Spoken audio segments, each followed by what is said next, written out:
Hey friends, if you wish to download Windows 11, then please watch this video. I will guide you through the procedure. So simply search for download Windows 11 in the Bing search bar or Google search bar, and the first option is a link which will take you to this page.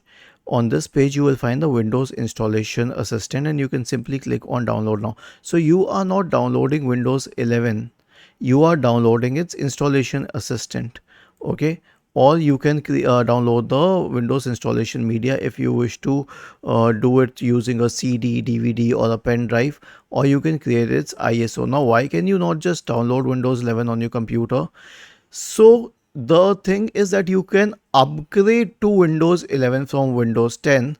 There is no option to download it as such. If you wish to upgrade to Windows 11 from a previous version of Windows, right click on the start button, select settings, select Windows updates, and then click on check for updates. Was this helpful? If yes, then please subscribe to the channel. If not, then let us know in the comment section of the video on how we could help you further. Thank you for watching this video and have a nice day.